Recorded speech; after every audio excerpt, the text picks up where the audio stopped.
आज के अतिथि कार्यक्रम सुन रहे आप सभी श्रोता भाई बहनों को चंद्र ऋषि ठाकुर का नमस्कार। श्रोताओं, 14 अक्टूबर को हमारे आसपास के थिएटरों में आई एक फिल्म माटी, और इस फिल्म ने आते ही धूम मचा दी। और धूम मचाना मैं इसलिए कह रही हूँ क्योंकि सच में इसने धूम मचा दी थी। उसके हर शो हाउसफुल चल रहे थे। तो आज हमें ये मौका मिला है कि हम माटी फिल्म के प्रोड्यूसर और जिन्होंने उस कहानी को लिखी है, उनसे हम आज आप सभी की मुलाकात करवाएं। आज हमारे साथ हमारे आकाशवाणी के स्टूडियो में इस वक्त मौजूद है संपत झा जी। तो आपका स्वागत करना चाहूंगी मैं सबसे पहले आकाशवाणी के स्टूडियो में। नमस्कार। मैं आपके माध्यम से मेरे सभी सुधी दर्शकों को मेरा स्नेह भरा नमस्कार और मेरा प्यार जी। तो माटी फिल्म तो बहुत ही हिट साबित हुई है, तो उसकी सफलता पे आपको कैसा लग रहा है? देखिए, हम लोगों ने एक मेहनत किया था और माटी जो हमारी फिल्म है वो एक्चुअल में बस्तर की जो माओवाद नक्सलवाद जो एक हिंसा है और जिस वजह से बस्तर में काफ़ी पीड़ा रही, उस स्टोरी को ही हमने एक सीक्वेंस बनाकर हमने उसको कल्पना का नाम जरूर दिया, पर बस्तर की रियल स्टोरी थी। और चूंकि हमने प्यार के साथ जो हमारे बस्तर की संस्कृति है, हमने बस्तर की जो प्राकृतिक खूबसूरती है, हमने उसको भी फिल्म के माध्यम से लाया। छत्तीसगढ़ की पहली फिल्म बस्तर से बनी है और आपको मैं बता दूं कि हमारे यहाँ कोई भी बड़ा स्टार स्थापित कलाकार जो फिल्म इंडस्ट्रीज का नहीं था। हमने सारे कलाकार बस्तर के लिए थे और आपको ये भी जानकर खुशी होगी कि हमारे बस्तर के कलाकारों की फिल्म का जो हमने रायपुर में प्रीमियर कराया था तो सबने बोला कि वाह इतना शानदार। उसके पीछे हमारा अपना एक उद्देश्य था। हम ये चाहते थे कि जो बस्तर में जो हमारे इतने शानदार बेहतरीन कलाकार हैं, इनको भी एक मंच मिलना चाहिए, क्योंकि यदि मंच मिलेगा तो इनका कॉन्फिडेंस बढ़ेगा। और मैं आपको बता दूं कि जैसे ही हमने ये फिल्म रिलीज किया है उसके बाद 100 से ज़्यादा जो मेरे परिचय से मित्र थे वो मुझ पर इसलिए प्यार से नाराज हो रहे थे कि आपने मुझे फिल्म में क्यों नहीं लिया। तो इस बात की मुझे बहुत खुशी होती है कि देखो, हमने फिल्म बनाया और फिल्म लोगों को इतनी पसंद आई और उसके साथ साथ लोगों में एक कॉन्फिडेंस आ गया कि अब आने वाले समय हम फिल्म भले ना बनाएं पर बस्तर में कलाकारों की कमी नहीं है। जी। आपने इस फिल्म की कहानी भी लिखी है, तो हम ये जानना चाहेंगे कि कहानी को लिखने के पीछे आपको कहाँ से प्रेरणा मिली? देखिए, कहानी लिखने के पीछे क्या है कि बस्तर में हम लोग रहे हैं, इसी माटी में हमने जन्म लिया है। हमने 2016 से नक्सलवाद के खिलाफ एक जन जागरण अभियान भी चलाया था और कई हमारे ऐसे साथी हैं। पंडरू जो कि आपको बता दूं छिंदगुर के सरपंच थे और आपको ये जानकर हैरानी होगी कि वो इंजीनियर थे और वो बेंगलोर या केरल कहीं से वो उन्होंने इंजीनियरिंग की थी। और जब हम लोग नक्सलवाद के खिलाफ क्षेत्र में जन जागरण करते थे, जो कि झीरम हमला के बाद बस्तर में एक भय का वातावरण बन गया था और लोगों में एक अजीब सा डर होने लगा था। जगदलपुर से 13 किलोमीटर की दूरी 14 किलोमीटर की दूरी में भी नक्सलबंद पर वो दुकानें और ढाबे बंद हो जाते थे। तो कहीं ना कहीं हम लोगों को बड़ा दुख होता था और चिंतन होता था कि क्या नक्सली अब हमारे शहर में भी प्रवेश कर गए हैं, क्या इनके भय इनके आतंक में हमको जीना पड़ेगा। तो हम लोगों ने जब एक पूरे समाज के लोगों के साथ शामिल होकर जब जन जागरण करने लगे और हमने देखा कि जो पंडरू को जब हम लोगों ने स्पीच दिया कि आपके गांव में सड़कें बनेंगी, बिजली आएंगे, टेलीफोन कनेक्शन होंगे, तो वो लोग बड़े सपने देखते थे। और फिर वहां पे चूंकि पहले जो लोग नक्सली वहां पे गड्ढे खोदवाते थे, रोड बनने का विरोध करवाते थे जल जंगल जमीन के नाम पर, वो सरपंच और वहां के यूथ लोग मिलकर वो सड़क बनाने की बात करने लगे, वहां पे अपने टावर लगाने की बात करें, मोबाइल टावर की। तो विकास को लेकर जो है वो जोड़ने की बात करने लगे, लेकिन फिर धोखे से उसकी हत्या कर दी गई। आपको एक बात और बता दूं कि मैं तो उनसे कभी नहीं मिला। पांडू थे आपके वहीं के कोलिंग के, वो जनपद सदस्य थे और नक्सलियों ने उनकी हत्या कर दी थी। और जब हम लोग एक सभा में थे तो हमने देखा कि वहां पर जो उनका एक बड़ा भाई था महादेव, वो आपको जो बच्चे लोग जो ड्रेस नहीं पहनते हैं शेर वाला, वो शेर वाला ड्रेस पहने के एक डंडा लेके पूरे गांव में घूमता था और बोलता था कि नक्सलियों ने मेरे भाई को मारा है, मैं भी नहीं छोड़ूंगा और मैं भी उसे मारूंगा। तो लोग उसे बड़ा ऐसा सोचते थे कि वो विक्षिप्त टाइप हो गया, लेकिन वो सब देखकर मन में बहुत पीड़ा होती थी। और जब हम लोगों को ये लगता था कि माओवाद नक्सलवाद को लेकर देश दुनिया में एक अलग ही नैरेटिव सेट किए गए हैं, एक अलग ही कहानियां बताई जाती है, लेकिन नक्सलवाद ऐसा है नहीं। नक्सलवाद बहुत क्रूर है, नक्सलवाद बहुत हिंसक है और लोकतांत्रिक व्यवस्था से अच्छी कोई व्यवस्था नहीं है, क्योंकि हमको ये लगता है कि हो सकता है लोकतांत्रिक व्यवस्था में कुछ कमी है, लेकिन उसका सेकंड ऑप्शन ये नक्सलवाद नहीं है कि हम किसी भी समस्या के समाधान के लिए उनके हाथों में बंदूक पकड़ा दें, उनसे हिंसा करवा दें, उनसे हत्या करवा दें। ये रास्ता उचित नहीं है। तो जो नक्सलवाद की जो क्रूरता है उसको हमने फिल्म के माध्यम से लाने की कोशिश किया, और हमने फिल्म के माध्यम से इसलिए लाने की कोशिश किया क्योंकि मुझे ऐसा लगता है कि फिल्म समाज का आईना है। चंद्र ऋषि जी, मैं आपको बता दूं कि फिल्म जो है एक सशक्त माध्यम है समाज का। मुझे ऐसा लगता है कि फिल्म से ही हम लोगों ने, हमारे चाहे वो ड्रेस सेंस हो या हेयर स्टाइल हो, हमारे लिए इसलिए कोई स्पेशल हम इसके लिए कोई वो डिजाइनर नहीं रखते। मुझे लगता है कि हम फिल्म देखते हैं, उससे हम सीख जाते हैं। आपको भी ऐसा लगता होगा। तो मुझे ऐसा लगता है कि क्यों ना हम इस फिल्म के माध्यम से हम अपने बस्तर को देश दुनिया के बीच में लाएं। और दूसरा एक सबसे बड़ी बात यह है कि नक्सलवाद की क्रूरता, हिंसा बस्तर जैसी जगह पे, जो बस्तर बेहद खूबसूरत है, और हमने अपने पूरे फिल्म में हमने बस्तर में ही शूट किया है। हम किसी भी स्टूडियो में हमने शूटिंग नहीं किया। और आपको बता दो कि 4-4.5 साल लग गए हमको फिल्म बनाने में, क्योंकि हमने पोलमपल्ली, देवरपल्ली जैसे सुकमा जिले के सघन नक्सली एरिया में हमने फिल्म शूट किया। क्योंकि हम जो नक्सलियाँ जो सभा करते हैं, तो हम वो जो ग्रामीण हैं, जो उनका रहन सहन है, हम उन सबको रियल चाहते थे। क्योंकि हम ये चाहते थे कि फिल्म में जो बस्तर को देखें। संपत झा एक फिल्म का प्रेजेंटेशन कर रहा था, ये अपने शहर की बात थी, लेकिन पूरे छत्तीसगढ़ में यदि हम फिल्म को रिलीज कर रहे थे तो बस्तर प्रेजेंट कर रहा था जी। तो मुझे ऐसा लगता था कि क्यों ना हम उस पूरे बस्तर को उस ढंग से पेश लाएं। क्योंकि चंद्रशेखर जी, आप देखिए, चित्रकूट है, तीरथगढ़ है, और बहुत सारे ऐसे झरने हैं हमारे पास जिसको लोग ने देखा नहीं है। और यदि हम फिल्मों के माध्यम से लाते हैं तो बस्तर में पर्यटन की संभावनाएं और बढ़ेंगी जी। तो जैसे ज्यादातर ऐसा देखा जाता है कि नक्सलवाद एक ऐसी समस्या है जिस पर लोग बोलना नहीं चाहते, या फिर उस विषय पर कभी कोई फिल्म नहीं बनाना चाहते, और इस तरह की ये पहली फिल्म भी है। और आपने जो इसकी शूटिंग है वो नक्सल प्रभावित जो क्षेत्र है वहां जाकर की है। तो आपके अंदर ये हिम्मत कहाँ से आई, और कैसे आपने ये सारी फिल्म की शूटिंग मैनेज की? डर नहीं लगा आपको? क्योंकि ज्यादातर लोग, जो आम जनता है, वो तो नक्सलवाद के नाम से या फिर नक्सली के नाम से डर ही जाती है।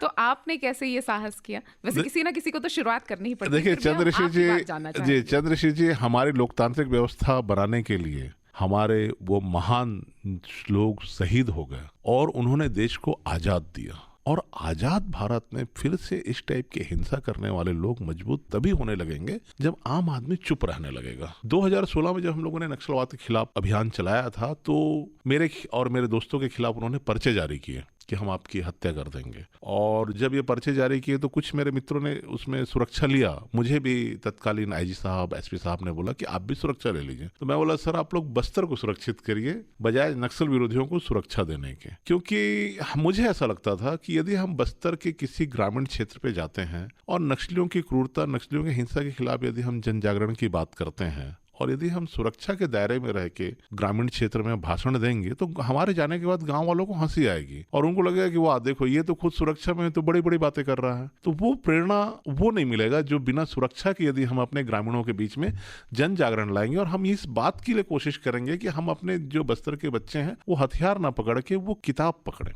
क्योंकि नक्सलवाद की पीड़ा 4 दशक के आसपास होने को है, और बस्तर यदि मान लीजिए पिछड़ा हुआ है तो उसकी सबसे बड़ी वजह नक्सलवाद का नाम दिया जाता है। अविभाजित मध्य प्रदेश से लेकर अब तक बस्तर को मतलब एक श्रापित जगह बताने की कोशिश की जाती थी। कई बार हम अखबारों में पढ़ते थे कि तेरा बस्तर हम ट्रांसफर कर देंगे, इस टाइप की हम बातें सुनते थे, तो हमें बड़ी पीड़ा होती थी कि बस्तर इतने खूबसूरत है, बस्तर इतना सुंदर है। आपको एक और एग्जाम्पल देता हूँ मैं। इस फिल्म जब हमने बनाया और फिल्म को लेकर जब हमारे बस्तर की तारीफ होने लगी कि वाह इतना खूबसूरत झरना, इतना खूबसूरत पहाड़, तब हमारे दिमाग में ये बात भी बैठा था कि हम इस बस्तर को फिल्म के माध्यम से इसलिए भी लाएं कि पर्यटन के जो बढ़ता है, जो मेरा व्यक्तिगत मत है, इसमें मैंने जो देखा 1960 से 1990 तक आप देखिएगा कि जितनी भी फिल्में बनी बॉलीवुड की सब कश्मीर में बनी। आप पूरा फिल्म उठाकर देख लीजिए। 90 के बाद वहाँ आतंकवादियाँ गतिविधियाँ बढ़ी, बहुत बड़े हिंसा हुई, फिल्में बंद नहीं हुई, फिल्म उठ के चले गए कहाँ, भारत से स्विट्जरलैंड। और इसका सबसे ज्यादा नुकसान किसको हुआ, कश्मीरियों को हुआ।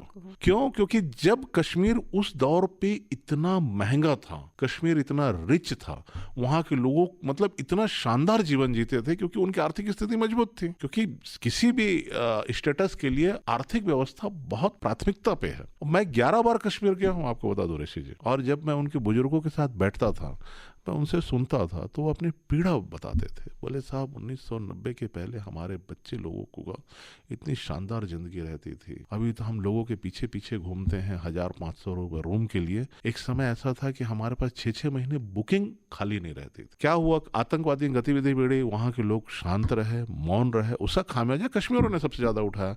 फिल्में बंद नहीं हुई, फिल्म उठ के चले गई स्विट्जरलैंड। और स्विट्जरलैंड में वहाँ की सरकार ने यश चोपड़ा जी की बड़ी मूर्ति लगाई है। मूर्ति क्यों लगाई? मूर्ति इसलिए लगाई कि जब फिल्मों के माध्यम से हमने स्विट्जरलैंड की खूबसूरती देखी तो भारत के बड़े स्तर पे पर्यटन के लिए लोग स्विट्जरलैंड जाने लगे। तो स्विट्जरलैंड को जब उसका फायदा होने लगा तो उन्होंने इस बात को फील किया कि वाह, इसके पीछे सबसे बड़ा कारण क्या है, वो फिल्म, जिस फिल्म के माध्यम से हमारे यहाँ इतने पर्यटक आ रहे हैं।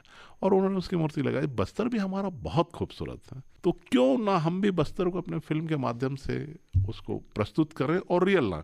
यदि हम इसको किसी स्टूडियो में बनाना चाहते तो 6 महीने 10 महीने में फिल्म बन जाती हैं। लेकिन चूंकि अभी थोड़ी सी हमको जो सारी व्यवस्थाएं हैं, जो सुविधाएं चाहिए, उसमें थोड़ी सी तकलीफें हैं। क्योंकि यदि हम जंगलों पे जाते हैं तो जो हमने, चूंकि बस्तर पुलिस ने उस समय हमें काफ़ी सुरक्षा दिया, हमने जहाँ भी बोला उन्होंने बहुत प्रोत्साहित किया। पूरे 7 जिले में आईजी साहब ने सब जगह पत्र लिख के दिया और हमने ये स्पेशल बोला गया, आप कहीं पे भी फिल्मों की शूटिंग करिए और अगर आपको लगता होगा सुरक्षा में कहीं कोई ढीला होगा तो भी मुझे बताइएगा। लेकिन मुझे तब भी ये चिंता होती थी कि हम लोगों की तो आइडेंटिटी नहीं है, लेकिन जो हमारे सुरक्षा बल हैं उनकी आइडेंटिटी है।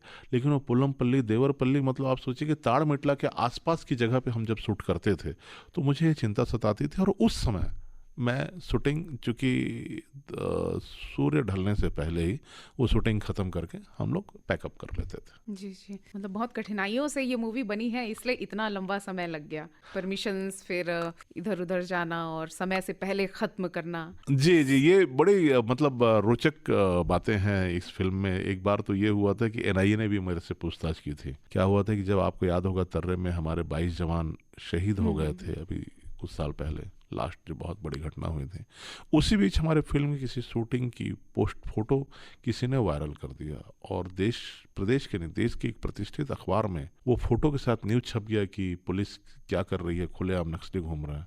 और उसमें वो फोटोग्राफ्स मेरे थे और चूंकि मैं सिविल में था और बाकी सब मेरे जो कलाकार थे वो नक्सली ड्रेस में थे। और जब उन्होंने देखा तो बहुत सारे लोगों ने बोला कि ये तेरी फोटो यहाँ आई गई है। तो जो मैं उस समय मौन इसलिए था क्योंकि वो फिल्म बनने में मेरे को समय लगता, क्योंकि सेंसर बोर्ड से परमिशन, फिर फिल्मों के और बहुत सारे फॉर्मेलिटीज़।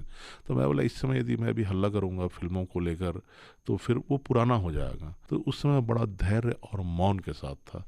फिर 1 महीने 1.25 महीने बाद हैदराबाद से एनआईए के बड़े अधिकारी का फ़ोन आता है कि आप कौन सा कैंप गए थे। तो मैं पूछा, बोले हमने आपको फ़ोटो भेजा है। फिर मैंने व्हाट्सअप चेक किया तो बोले कि मैंने फिर उनको डिटेल किया कि नहीं, ये फिल्म जो है फिल्म की शूटिंग। ऐसी भी घटनाएं हमारे साथ हो गई। तो अब हमने फिल्म के बारे में तो बहुत बातें कर ली, अब हम आपके बारे में जानना चाहेंगे, आपकी जर्नी के बारे में कि किस तरह से आपने फिल्मी दुनिया में आपने कदम रखा और कहानी लिखी और फिर आपने प्रोड्यूस भी किया। आप अपनी जर्नी थोड़ा हमारे श्रोताओं से साझा करें। ऋषि जी, सबसे बात महत्वपूर्ण है कि कला के क्षेत्र में मैं शुरू में था बहुत पहले। आप आकाशवाणी से भी जुड़े हुए थे। मेरी पहला जो आकाशवाणी में ही मैंने बालबाड़ी में मैं आता था, इसी जगह पे। मुझे याद है पद्मजा मैडम थी उस समय, जो हम बच्चे लोग आते थे स्कूलों से।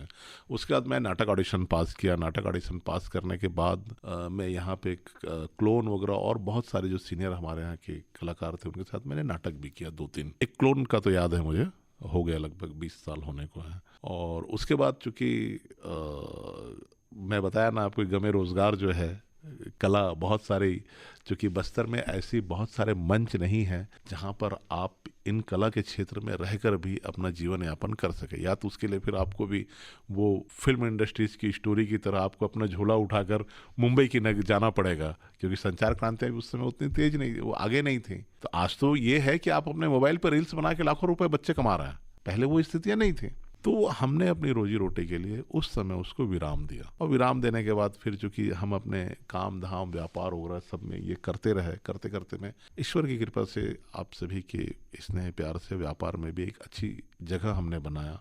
और मन में फिल्म वाली बात जो थी मैम, वो एक्चुअल में नक्सलवाद जो था बस्तर का, और नक्सलियों के खिलाफ जो नक्सलियों के समर्थक जो हैं, जो लोग हैं, वो बहुत मजबूती से बहुत जगह पे घुसे हुए थे। मतलब मैंने इस चीज़ों को खुद भी फील किया कि मैं देखा कि जब नक्सलियों के खिलाफ हम कोई विरोध करते हैं तो आपके आसपास की जितने नेगेटिविटी है उसको वो अपने मीडिया में भी वो घुसे हुए हैं, जुडिशियल में है वो लोग, मतलब ऐसी कोई जगह नहीं है जहाँ पे, वो यूनिवर्सिटी में है, और वो लोग क्या करते हैं फिर एक बड़ा नैरेटिव सेट करते हैं और आपके खिलाफ एक नेगेटिव इमेज बनाने की कोशिश करते हैं। मतलब मुझे ध्यान आ रहा है 2016 के आसपास जब हम लोगों ने नक्सलियों का विरोध शुरू किया था, तो मेरे आसपास जो मित्र हैं, ये कहाँ उठते हैं, कहाँ बैठते हैं, कैसे रहते हैं, नहीं रहते हैं, ऐसे सारे नेगेटिव न्यूज़ों को चलाने लगे वो लोग।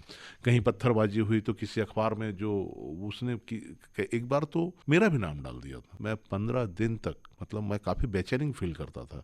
एक सोशलिस्ट हैं जो उसी लेवल पे, जो हमेशा उनको हमारी लोकतांत्रिक व्यवस्था में ही खामियां दिखती थी, वो न्यूज़ लगातार छापती थी। तो जब एक बार ऐसी उनके यहाँ कोई कार में पत्थरबाजी वगैरह हुई थी, तो उसमें मेरे और मेरे साथ कुछ साथियों के नाम बड़े अखबार में आए प्रदेश के। बाद में उन्होंने देखा कि मैं वो राजनीति ज्वाइन कर लिया, अखबार को रिजाइन करके।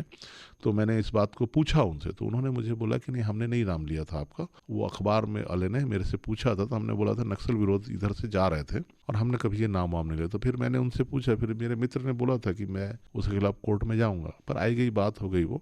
फिर मुझे ये लगा कि यार मतलब इस टाइप के ये इमेज क्रिएट करते हैं। फिर एक बार मैं आपको एक घटना और बता रहा हूँ, 2016 की बात है। बीजापुर में एक हमारे सब इंस्पेक्टर थे और उन्होंने एक हमारे संभाग के पुलिस बड़े अधिकारी को व्हाट्सएप किया था कि सर मैं सुसाइड कर लूँगा। तो उन्होंने हम लोगों को बताया, बोले यार ये तो बड़ी ख़राब स्थिति है। तो बोले क्या हो गया? तो बोले वो जो माओवादी समर्थक हैं उन लोगों ने उन पे 376 का मामला कायम करने के लिए पहले थाने में दिया, उसके बाद कोर्ट में लगा और पेपरों में छपा दिए। अब वो मेरा जवान बोलता है मैं सुसाइड कर लूँगा, तो तुम लोग चलोगे क्या बीजापुर? हम लोग बोले चलते हैं सर। तो हम लोग गए बीजापुर, और बीजापुर जाने के बाद हमने देखा कि वहाँ जो जवान थे जो ऑपरेशन में जाते थे वो बड़े मतलब उदास थे, दुखी थे।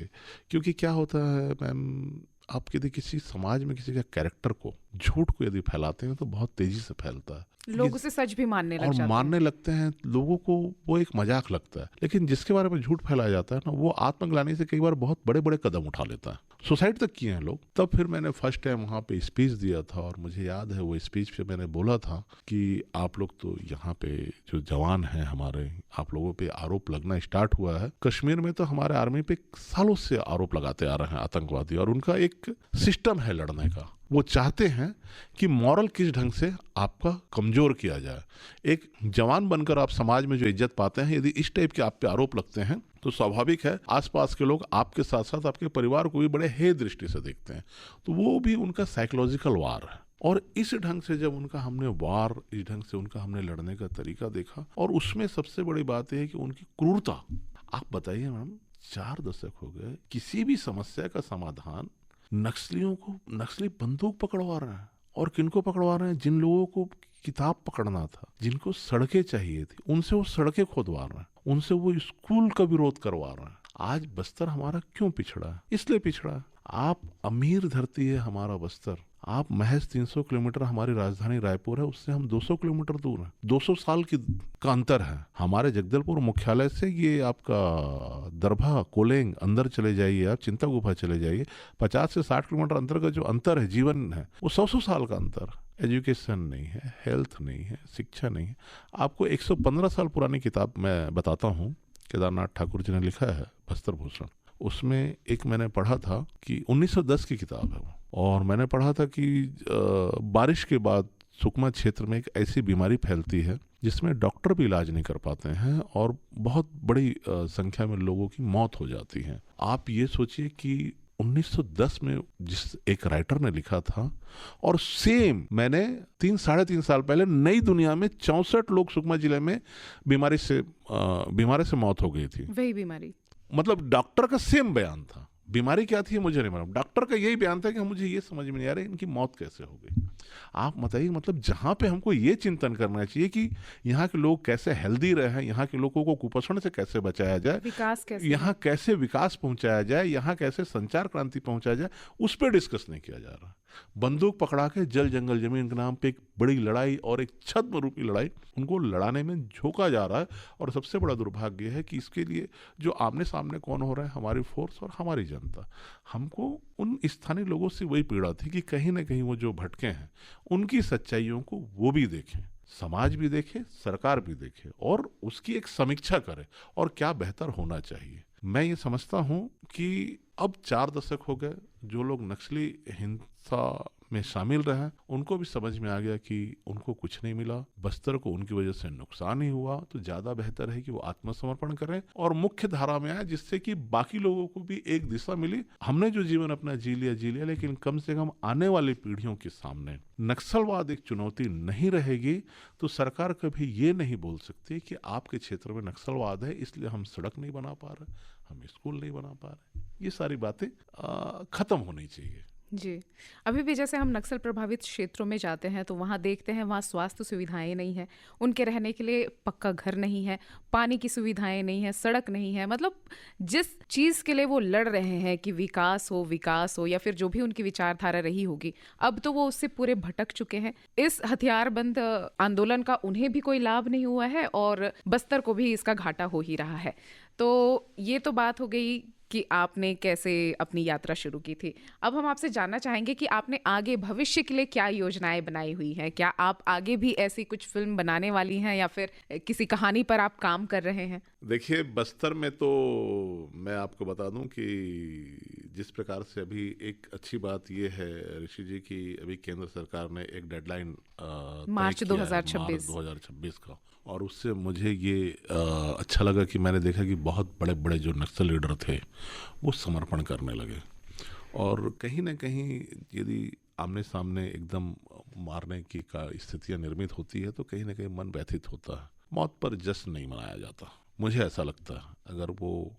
मुझे ऐसा लगता है कि यदि डाकू भी वाल्मीकि बन जाए तो समाज के लिए बेहतर होगा।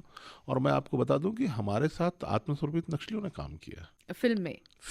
और फिल्म के माध्यम से जो लव स्टोरी दिखाई गई थी, क्या वो भी उन्हीं से ही प्रभावित थी? देखिए, ये तो क्या हुआ कि एक बार यहाँ पे प्रशासन के साथ पूरे हमारे समाज के लोगों ने मिलकर शादी करवाया था। और शादी के साथ साथ बीच में जब मैंने ये जाना कि नक्सलियों के आपको एक क्रूर चेहरा मैं आपको बता रहा हूँ कि नक्सली क्या करते हैं, जब बड़े लीडर तो सब बाहर के हैं, यहाँ के तो कोई है नहीं, जब उनको यूथ को शामिल करते हैं तो उनकी नशबंदी कर देते हैं। क्यों? क्योंकि वो सोचते हैं कि शायद ये शादी कर लेंगे, बच्चे पैदा कर देंगे, फिर परिवार बसा देंगे, फिर इमोशंस और भावनाएं इनके अंदर आ जाएगी। तो वो जो क्रूरता थी हमने उसको भी फिल्म में लाया जी। कि कैसे वो नशबंदी करते हैं। तो नक्सलियों की जितनी क्रूरताएं थी उसका हमने 5% लाया इस फिल्म। जो फिल्मों के माध्यम से दिखाया गया वो सिर्फ 5% देखिए, था। सिर्फ 5% लाया हमने। इसलिए लाया, 5% भी नहीं बोल सकते, उससे कम ही लाया हमने। इसलिए लाया कि देखिए, अगर मान लीजिए चूंकि हम दर्शक से पैसा ले रहे थे, सिर्फ उतना ही देख के तो हमारा मन व्यथित हो गया था। हाँ, और हमने उसमें मनोरंजन के माध्यम से हमारे बस्तर की खूबसूरती और हमने जो गाने जिसके 10-10 लाख 20-20 लाख लोगों के व्यू मिले, तो हमने वो गाने भी लाया। क्योंकि देखिए, मुझे ऐसा लगता है ऋषि जी की यदि हम दर्शक से पैसे ले रहे हैं तो उसे मनोरंजन भी देना पड़ेगा। आप खुद भी समझिए ना कि जैसे आप या मैं कभी हम सरकार को टैक्स देते हैं तो हम उम्मीद करते हैं कि अच्छा हमको हेल्थ मिले, अच्छा एजुकेशन मिले, अच्छी सड़कें मिले। उसी प्रकार से जो एक दर्शक है अगर वो एंजॉय करने आता है फिल्म को लेकर तो उसे भी कम से कम सिनेमा हॉल में वो मनोरंजन मिलना चाहिए। लेकिन हमने उस माध्यम से जो मूल समस्या परख थी इस बात को लेकर आपने सवाल उठाया, रायपुर में भी प्रेस से लेके बड़े बड़े लोगों ने यही सवाल उठाया कि तेरे को और जो मेरे मित्र थे तुमको और कोई स्टोरी नहीं मिला कि तुम समस्या परख मूवी उठा के चले आए हो या ऐसी फिल्में बनाता है कोई। तो मैं बोला कि देखिए, ये मेरे माटी, जिस माटी में मैंने जन्म लिया है उस माटी के प्रति हम लोगों का एक अपनी जिम्मेदारी है। हम चाहते हैं कि बस्तर जैसे पहले एकदम खुश था, बिंदास था, नाचता था, गाता था, अपनी मस्तियों में रहता था, वो वापस उस रूप में और 21वीं सदी के साथ आए, एजुकेशन के साथ आए, हेल्थ के साथ आए, सारी सुविधाओं के साथ। इसलिए हमने इस फिल्म को, और बस्तर को जो प्रकृति ने जितना खूबसूरत रचा है, वहाँ माओवाद, नक्सलवाद जैसी घृणा, हिंसा, अपराध, ये जो रास्ते हैं ये ठीक नहीं है। कहीं ना कहीं हमको उस रास्ते से वापस हमारे मूल स्वरूप में आना चाहिए। जी, तो संपत झा जी, हमने आपसे बहुत सारी बातें की, आपके बारे में जाना, आपकी फ़िल्म के बारे में जाना और आगे की क्या योजनाएँ हैं उसके बारे में भी आपसे जानना चाहा। तो आप और कुछ कहना चाहेंगे जाते-जाते हमारे श्रोताओं से? नहीं, देखिए, मैं तो आपके माध्यम से सभी से यही कहूँगा कि देखिए, समाज में हमारी जो लोकतांत्रिक व्यवस्था है, इस व्यवस्था में इतनी ताकत है, इतनी शक्ति है। देखिए, यदि हम किसी भी जनप्रतिनिधि को चुनते हैं तो हमारा समूह तय करता है और हम अपनी नज़र में सही हो सकते हैं। मेरे गुरु बोलते थे, जब कभी मुझे पोस्टर का बड़ा शौक रहता था, तो मेरे गुरु बोलते थे, जब मैं स्कूल में देखता था कहीं पोस्टर, बोलते थे, ये पोस्टर कौन लगाया? मैं बोला, ये पोस्टर तुम अपने रूम में लगाओ, यहाँ वो पोस्टर लगाओ जो सबको अच्छा लगता है। तो लोकतंत्र व्यवस्था वो व्यवस्था है जो सबको अच्छा लगता है। इस पे किसी भी माध्यम से हम बंदूक के दम से यदि हम सोचते हैं या हमको ऐसा लगता है कि बस्तर में कोई बदलाव ले आएंगे, तो ये संभव नहीं है। मैं आपके माध्यम से, हम आकाशवाणी के माध्यम से, यदि उन तक मेरी बात जाती है तो मैं उनसे भी यही बोलूंगा कि आप लोकतांत्रिक व्यवस्था में आइए। हो सकता है हमारी लोकतांत्रिक व्यवस्था में कुछ खामियां हो, आप लोग उस पे आइए। और लोकतांत्रिक व्यवस्था में तो सारी सुविधा है। हम कोई भी व्यवस्था बदलने के लिए हमको व्यवस्था में शामिल होना पड़ेगा, न कि बागी बनकर तो हम शामिल नहीं हो सकते। कहीं ना कहीं मुझे ऐसा लगता है, जाते जाते मैं आपसे थोड़ा सा लंबा खींचूंगा, कि जिस प्रकार से नैरेटिव सेट किया गया बीच में, जैसे हिड़मा को जो एक इशू उठा, जो महिमा मंडन किया गया, मुझे बहुत दुख हुआ, मुझे बहुत पीड़ा है। हिड़मा कौन है? ये हिड़मा, क्या आप अपने बच्चे को हिड़मा बनाना चाहेंगे? क्या जो लोग उसका समर्थन कर रहे थे वो अपने बच्चे को हिड़मा बनाना है? तो महेंद्र बनाइए। प्रेरणा लेना है तो बलिराम कश्यप जी बनाइए। आपको बनाना है तो जो आपके नीलकंठ टेकाम जो आईएएस थे, पहले गोदी खोदते थे, आज जो आईएएस कलेक्टर होने के बाद रिजाइन करके आज विधायक हैं। कर्मा जी, जिनका जन्म लेते माता जी नहीं थे, उसके बावजूद उन्होंने पढ़ लिख कर, शिक्षा अर्जित कर दंतेवाड़ा जिले से आज उस लेवल पे पहुंचे। बलिराम जी, वो प्रेरणा है। कलाम साहब प्रेरणा है, अखबार बांट कर भी देश के सर्वोच्च पद पर बैठे।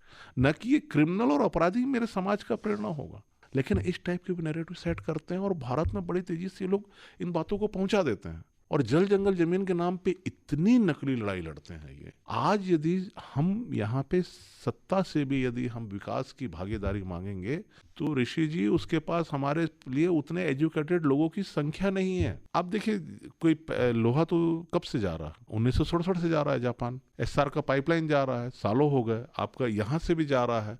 और ये सब चीजों को किसी ने रोका क्या? ये रोक सकते हैं क्या? लेकिन इनकी नजर में जो गांव में एक शिक्षा दूत है वो शोषक है, गांव में एक सिपाही है वो शोषक है, उसकी हत्या कर रहे हैं। जो समाज में स्कूल में पढ़ाना चाहता है, जो समाज को सुरक्षा देने की व्यवस्था देता है ना, कोई खेती बाड़ी अच्छी करना चाहता है, वो उनको रोककर जल जंगल जमीन के नाम पर जो है एक छद्म लड़ाई लड़ने के लिए सबसे ज्यादा दुख, इनकी शक्ति और इनकी ताकत सिर्फ और सिर्फ एक ही जगह है। वो कहाँ पर है? वो जो हमारे लोगों को इन्होंने हथियार पकड़ाया है।